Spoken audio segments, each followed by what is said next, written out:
with a song coming on. Clap, snap, the black crack. Grab. Okay, so episode 6. Episode 6. All right. This episode, welcome back to Down to Podcast Town. This episode, we are going to be talking about Saruman, along with a little bit of Grima, right? Yeah, I mean, we have to talk about Grima if you talk about Saruman. Like, I don't know about you, but when 9-year-old me first saw the Two Towers, my first thought was, that man is going to be the most powerful model in my favorite game. Cannot wait. So we have to talk about Strategy battle game? Lemon kick Grima Worm time? Yeah. All right, so we're going to jump right in. We're going to start off with the profile. Saruman actually only has 2 army lists that you can play him in currently in the game.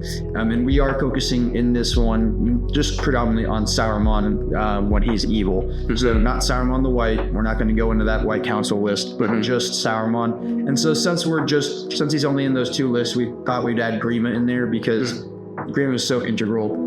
Yeah, I mean, I can't imagine a scenario where you have Saruman on the table and not Grima. So yeah, they're definitely a package deal, literally. Yeah, there you go.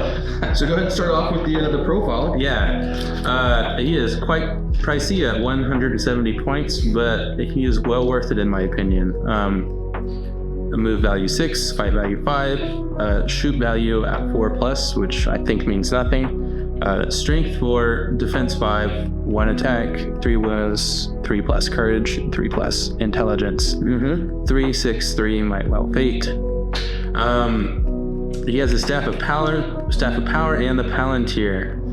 Once per game during the priority phase, but before the roll for priority, you can use the Palantir to automatically win the roll to choose who has priority. If both sides have a similar rule, then roll off. Yeah. Very powerful ability. And I think even though your opponent can still call the heroic move, that's what Grima is there for. To suck it. It's another way. Yeah, it's another way to really draw out might from people, right? And capitalize on their resources. But I don't think this rule does come up for some armies, but I don't know if it's coming up for many armies that have a caster. Palantir? Yeah. Oh, you're talking about other people who have this type of rule? No, I don't think so. Right? And the reason I brought that up is because you can call that almost guarantee that you're going to go ahead and get your spell off. Like he needs help doing that, but Well, what it helps you do too is if you really want a heroic channel, now you're not locked out of it if you have to heroic move with him, right? Yeah. So you can Palantir and then channel, which is huge. Yeah. And the other big part that I feel like is most useful for this is at the end game when models are kind of spread all over the board. If you've saved it, in the back of your head, you can know that, okay, these models will get to move first when I move them, because often towards the end of the game, either might's off the table or you know where it is on the table. And so if you're moving warriors up, you don't feel like you have to bring a might with them to guarantee the heroic move, right? For like an important objective or something. Yeah, right. So it kind of lets you spread your might across the table a bit more, because you're essentially getting that heroic move without having to have a hero over there. Yeah, that's huge. Yeah, that's huge. Another huge thing is going to be coming up here, right? The heroic actions. He got a little ad, right? Yeah, so he has heroic channeling and heroic defense. So his good profile last edition had that, but not his evil one. Yeah. This just adds to his staying power, obviously. If he gets into a tight spot, he can survive. Right. So even if you can finally get to this master of magic, like he's been casting and threatening you all over the battlefield. Yeah. Once you finally get to him, you think you're squishy old man. Yeah. No, he's been practicing. Heroic defense. He's been practicing. And there's really, I would say, his might is. I feel like whenever I play him towards the end of the game, I'm like, okay, I have to spend his might now. Like I don't know. You don't feel like you have to use his might very often. So I feel like heroic defensing is like that's what it's there for most of the time, other than the channel when you need it. Yeah. So he has a couple of special rules. The voice of Kurunir. The range of his standfast is 12 rather than 6. Additionally, friendly hero models can benefit from Saruman standfast. That's big. I mean, one of the lists he was running has a bunch of low defense guys. So him having that standfast is big. Low courage. Low courage guys, right? They'd be running pretty quick. Yeah. What I say. Low defense. That's fine. They had low defense too. Yeah. It wasn't wrong. Yeah, low courage guys. And then also I think the heroes are the big one too, because they're not top courage heroes. No. They need for him to be able to keep them there is huge, I think.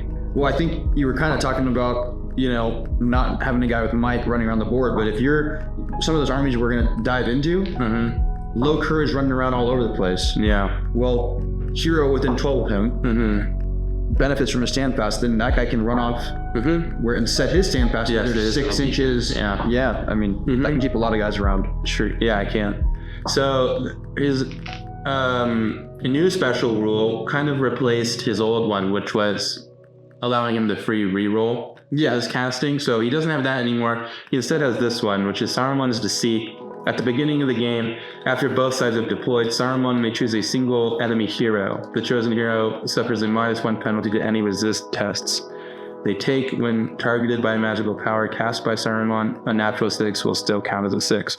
So, I mean, I argue this is like more nasty than the reroll because you can hard target someone, and it's so hard for them to resist stuff. And oftentimes, like even if you roll a 5, okay, now they still have to roll a 6 to beat it. Or you're spending 2 might. Yeah, or you're spending 2 might. And if you have Grima nearby, they don't want to spend the might because now they're locked out of doing heroic actions. Correct. It can be so nasty, and you don't have the reroll anymore, but now you just throw a couple extra dice, and then the first few turns of the game, those heroes aren't doing anything. No. Yeah. It's really tough to like manage your resources against that too. Yeah. I don't. It's so tricky because let's say he rolls a 4. And now you're sitting there like, okay, do I roll 2 dice at -1? Do I roll just 1? Like, do I roll all 3? Like, it's so hard because if you screw that up, now all of a sudden you're having to spend might or you're done. Yeah, right. And the other cool thing about that is his magical powers have such far range. He's got the compel at 18 inches. He can terrifying aura himself, transfix at 18 inches, curse, which he did not have last edition. I think that's what you lose. That's a fate. You lose a fate, Okay, it's a fate. Yeah. Foil magic at 18 inches. Jeez, like that's so rough. Like, that's a new spell too. Yeah, that's a new spell where you turn off exhaustion spells. You got poor Barrel White is useless that game or something. Just anything that has that exhaustion, he's gonna snipe it at 18 inches away. Well, they cast Flying Light and you turn it right off. Then you light him up with the crossbow. I mean that could be a thing, right? Right. Yeah. Let's see. Aura of Dismay he can cast on himself. Flame Burst at 5+, and Sorcerer's Blast both at 5+. So now, with the change to Sorcerer's Blast, there's some play for Flame Burst. Yeah, right. Because you get that I think Strength 6 hit, and then Sorcerer's Blast is 5. And I think the Flame Burst is hitting the horse and the rider now. Yeah. So that's kind of cool. That can be. I think it used to be target 1. I'm not sure, but yeah, but oftentimes getting that extra strength 1 or strength 6 is a big deal in terms of trying to get a wound. He's pretty solid. All of his rules together. Again, I think Saruman's Deceit just makes him even more nasty than he was last edition. That's my opinion. Some people disagree with that, but yeah. Well, people love their rerolls. Yeah, I know. It feels like it saves you, right? Yeah. Banner. Yeah.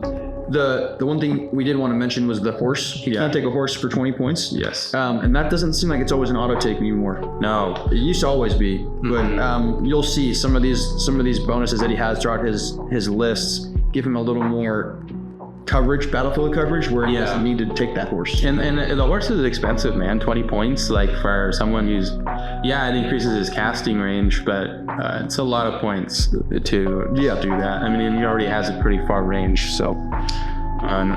You want to do Grima? Yeah, I'll do Grima. Okay. Yeah, so Grima, his stat line is sad, just like himself, but he's 25 points, and that's something you're gonna want to keep in mind here. Is that worth it? 25 points, 6-inch move. You cannot fight. He's got a 2 fight value. He's got shoot value of 4, and he's 3/3, 1 attack, 1 wound. He's got low courage, of course, and he has somewhat of a decent intelligence at 6, but he's got no might, no will, and no fate. He does actually have a hand weapon though, so he's not unarmed. Yeah. He has a hand weapon, a little knife in there. But where Grima shines as some models are support models, and he is like a anti-support model. Like he is a curse upon you. Super debuff. Yeah, right. And so his first one here is the standard thing. It's his worm tongue, and that's when he's within 6 inches of an enemy hero. 2 might points must be spent rather than 1 to declare a heroic action. So you can still spend your might to up something, and he doesn't do anything for that. But if you want to call a heroic move, if you want to call a heroic combat, you're gonna get attacks. Right? Yeah, and it sucks. Yeah, and it also means like if it's for a 3 might hero, if you only have 1 left, you can't call it, right? So that's going to be just strictly saved for a adjustment on your dice roll. And then the Traitor Within is just what really, I think, takes Grima over the top, because now he can just be deployed in 2 types of ways, which I don't know many people that do the other way, but it seems like you always deploy him with enemy. Yeah, really the only time you don't is if they have magic. Offensive magic. But that's gonna just pick him off right away. Yeah. But Grima can deploy with an enemy warband. So I think you do that. You declare that after, right? So I think it's let's see. I know it's in here. Let's see. Before either army is deployed. So basically before.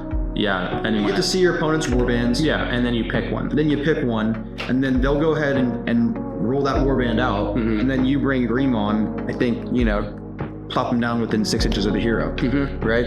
Yeah, or if it's like a maelstrom, he maelstroms in from the same point. Yeah. So I just want to. So for the most part, that too much hasn't changed for Grima, but there has been some adjustments because he cannot take a horse anymore. Nope. But then a way that they've kind of balanced that or adjusted that is now he can like just straight up move through guys, right? Yeah, the opponent can't do anything. They can't charge him. They can't accidentally hit him with bows. So if you just move him in front of their bows, they can't shoot, even if you're evil. Yeah. Which it just shuts off that little firing lane. Yep. And the fact that he can just move through models now is like absolutely ridiculous. And then he spawns with your opponent, meaning to destroy the supplies. He deploys on the supply that you need to destroy. Oh, we're playing recon? Yeah. Your hero moved on? Well, I'm going to bail. Yeah, you move off the board and you're immediately winning. He just has so many applications. That's why we included him with Saruman in our discussions, because there's no reason to not take him. He's truly the MVP of most lists and most games. Right. And then he can also, you're so much more familiar with him than me, but he activates on your turn step, right? And so where that can come into play is you can nullify a caster if you really want to expose him, like if that ever came up where they don't have offensive spells, right? You could tag the caster late game and shut that down, right? Yeah, or a move, right? Like, he's just nasty. Like, to be quite frank, he's and again, he got 25 points, so that's 5 more points than Saruman's horse. I mean, right, which you probably don't want him charging in with a horse. You're gonna avoid that. So this is a much better value. Yes. For 25 points, it seems like a lot for a guy that can't do much on his profile, but he just does so much to debuff the enemy that it's almost an auto take. Yeah, I'd say he's up there. He is. There are a few models that are part of lists most lists that have auto takes, quote unquote, meaning like that they have to be in the list, like they have to be a general. He's like the only one that I know of that does not have to be in any list, but is in every list. Yeah, not forced. Yeah, By choice. It's just, a resounding yes. Yes, he's in there. Yeah. And that's fine because it's themey, right? And Grima definitely was part of Saruman's big play. Yeah, You know, in the movies, in Two Tower, he was critical to bringing Rohan to heel. So, we have 2 lists. Let's get into them. Sure. First list is Army of the White Hand. Probably one of the most popular lists that people were anticipating coming into this new edition. Oh yeah. It's a super cool one with its awesome special rules. It has Serve the White Wizard, other friendly models that can draw a line of sight to Saruman, gain a bonus of +1 to any courage test they were required to take. You know, it seems like it, but those guys are all low courage, and so being able to, I don't know, more reliably charge, stick around just because you see him, it's actually a pretty big deal. Oh, I mean, I think it's pretty unique too. Yeah. So many rules about courage buffs or things. It's all about range. It's a bubble. Yeah. It's a bubble. It's 12 inches. It's 24. It's whatever, 6 inches. And this guy's like, as long as you can see me, we're good. You know? Yeah. The other cool one is Spies of Saruman. He can draw a line of sight from any friendly Crebain model on the battlefield.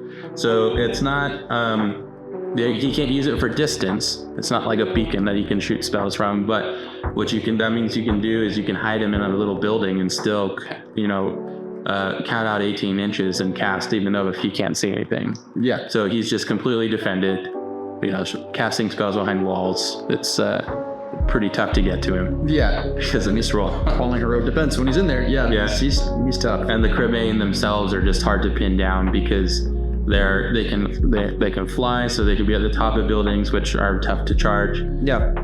You can only shoot them hitting on 6s, and they have 4 wounds, and they can't be trapped.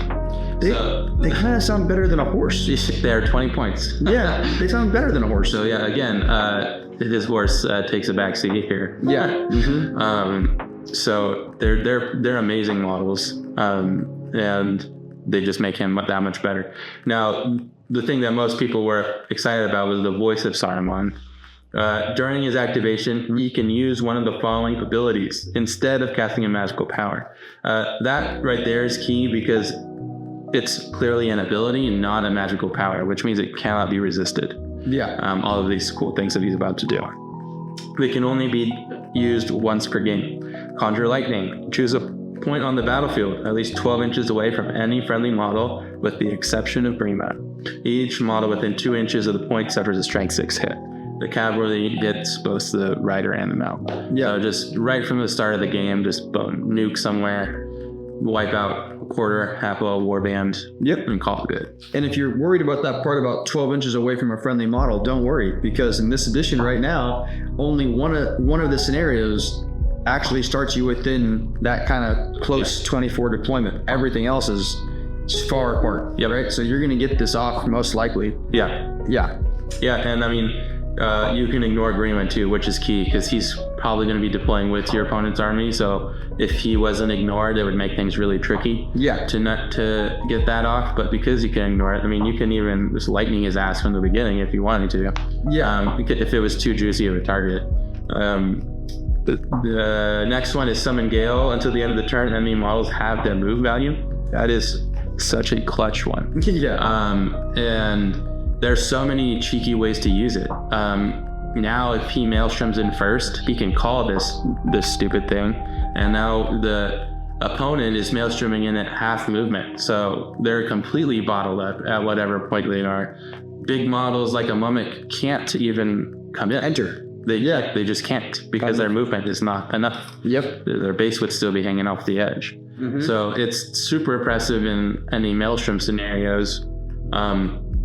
Any objective-based scenarios where your opponent thinks they might have something covered, now all of a sudden they don't. It can be quite a big rug to pull up. You ever do someone. And then the last one is called Thunder. Until the end of the turn, enemy models have a fearful special rule. Probably the least impactful, but still important, because again, like in something like Destroy the Supplies, where your opponent thinks they might have it locked down, you can fly the Cribbane in there, tag it, and now all of a sudden this Cribbane has terror, and now it's not guaranteed that they can countercharge you. No. Right? It's just, it can be super sneaky. Yeah.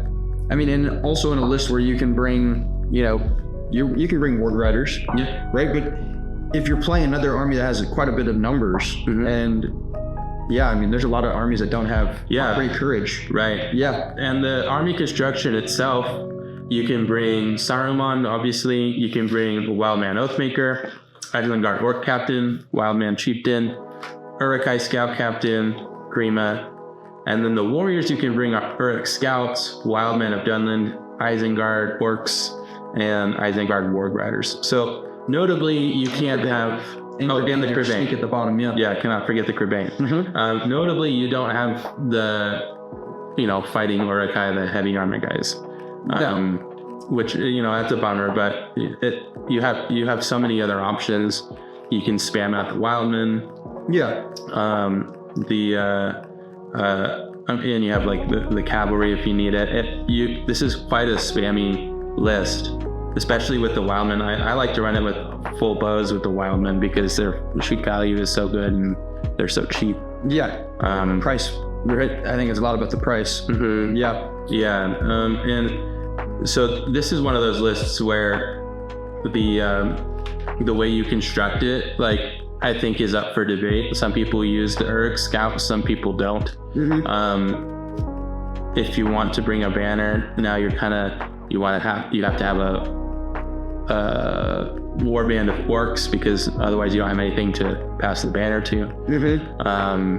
And then obviously the Wildmen get buffed a little bit with the Oathmaker. So there's just kind of different ways to do it, which ways you want to lean.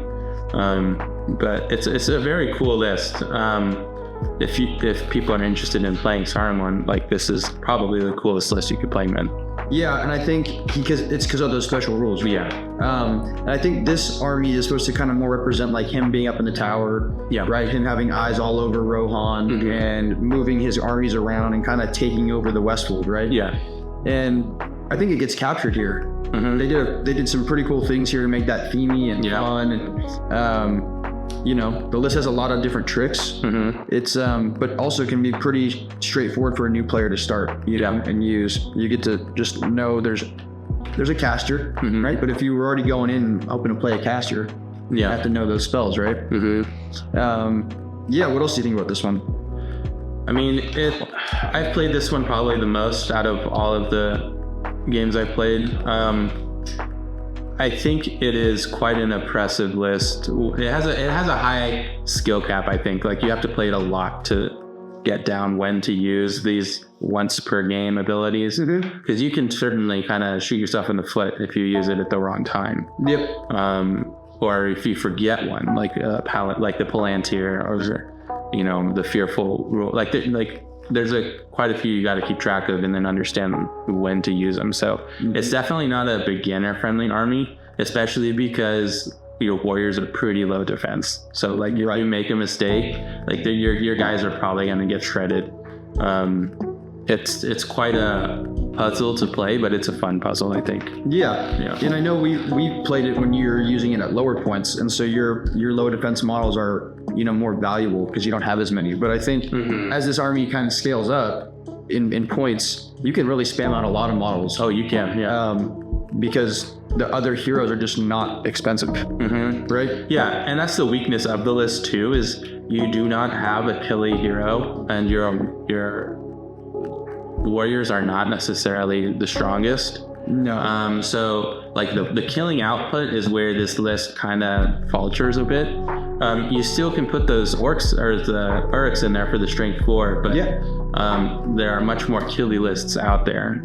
It's really just a matter of controlling the board and getting those favorable matchups. The Conjure Lightning, I did want to ask, you hit Grima in that?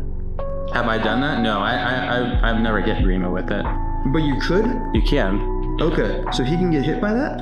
Yeah. It says with the exception of Grima, as in from the point. Yeah. Yeah. And then it's just each model within 2 inches of it suffers a strike, not each enemy model. So, Okay. yeah, you can strike him. Interesting. Okay. Yeah. Which would kill him. Most times, I think. Yeah, I think you need a 3. Yeah. But yeah, it's a fun list for sure to play, especially if you like to play Saruman. I also think from the accessibility standpoint, that was my last piece. Yeah. Like if you were a player that had the War of the Rohirrim box set, right, and you have all these wildmen, Yeah. and you didn't want to just only play in with, Wolf or General Targ, then you could get the Isengard battle host. Yeah. You'll get Grima and Saruman in there and some Uruk scouts. And that can kind of really fill out this list, right? Yeah. Both those two units together. Yeah, it's definitely a beginner-friendly list for that accessibility reason, for sure. I mean, even some people just kind of buy the starter set and all the battle hosts. Like that's like a natural starting point for some people. Yep. And combining this with the Mordor battle host, like with the orcs and the Ward Riders, then yeah, you get a pretty full list. Sure. Oh yeah, that's a good point too. Yep. All right. Go to the next one, which is our last one, right? Yeah, Muster of Isengard. Yeah. So for all the buffs that Saruman got in that one, he doesn't get much in this one. Right, and in that previous one, he's not required to be taken either. Weirdly, when all those buffs, the whole army buffs say Saruman, Yes. and then it's like, yeah, you don't have to take him. So this is Muster of Isengard, and I don't You have to take him. Yeah, I don't exactly know the exact moment this one's trying to capture. Do you? I think it's him saying, the new powers arising. Like, I think it's that moment. Okay. Like in Isengard sending his guys out. Okay. Yeah. But they haven't left yet. Yeah. So they're not assaulting Helm's Deep yet. They're not there. Okay. They're mustering in Isengard. Okay. All right. So this list is a way to get Saruman along with the actual Uruk-hai warriors, your standard ones that you're probably more used to seeing, the armored up guys. You can also add berserkers into this list, and then you can complement those with scouts as well. So you get the full options of all the different types of Uruk-hai, and then you're just running Saruman with captains. Yep. Right? Now, this list does force you to take Saruman, which, however you want to look at it, if you're here to learn about Saruman, you have to take him in this one. Yep. But then this one kind of leans more into the bonuses for the Uruks, right? They can actually call each friendly hero, Uruk-hai hero, can call a free heroic march during the first turn of the game. Yep. Right, which is cool. If you were probably going to use that might on the marching captain already, now you get a free one, so you get to save your might. Well, here's something else you can use it on. Heroic strike. They also get heroic strike. Yeah. So Uruk-hai captains. So those aren't. I think from the way I'm reading that is not the scouts captains. Yeah, because this is bold. Yeah. Right. It says Uruk-hai captains. I don't know. Maybe Uruk-hai hero. Right. Huh? Oh, Uruk-hai captains. Yeah. See, No, I Uruk-hai see what you're captain. saying, It's yeah. not bolded. No, it's not. That's not. So I'm not exactly sure how that would read. Yeah, I don't think I think it has to be. The captain, Yeah. right? Yeah. So just the beefier ones can call heroic strike, and then I think this is probably the biggest buff of the list, right? They get hatred man. Yeah. Across the whole, all the Uruks get it. So captains and the regular guys. Hatred man, there's a lot of men running around. Yeah. Obviously Rohan and Gondor, but Lake Town, Haradrim, Easterlings, the Wildmen, they're so popular and in so many lists. Getting +1 to wound, against, would you say maybe a quarter of lists played? I'd probably go further. Higher?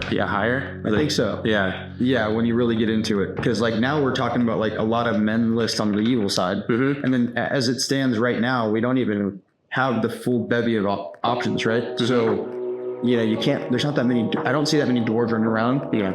So you're less likely to run up against those. Right. And like you said, you got your Lake Town guys. I think there's quite a bit of men. There's a lot. It'll pop off quite a bit. If you take it to a tournament, I mean, you're probably gonna play at least one army with men in it. And you're getting it on both sides. So it's like it doesn't mean just because you're playing a good army or playing against an evil army, you're not gonna see it. You might see it on either side. Mm-hmm. Yeah. But then I think I don't know if we talked about this one, but this is interesting. This is a new change to the game. I think this edition, which is. You do not know pain, you do not know fear. It's this last special rule of the army. And the breakpoint for muster of Isengard is 66% rather than 50%. Mm-hmm. Now, I'm saying this is different because in the old edition, you were still counting as broken. Yeah, you just didn't on victory points. Yeah. Right? Yeah. Now it's legit not broken at all. Yeah. Right? So your opponent... It's like VP denial, potentially. Yeah. Is huge. I mean, and you're trying to rip through defense 6, maybe defense 7 if they're in the shield wall Uruk-hai. Yeah. You feel like you've done a pretty good job. You got them below 50 and you're not getting any points for it. Mm-hmm. You know? So that can be a way of denying some points here. But yeah, this list, I think, really relies on that march. Yeah. Because you don't have much mobility outside of that. Right.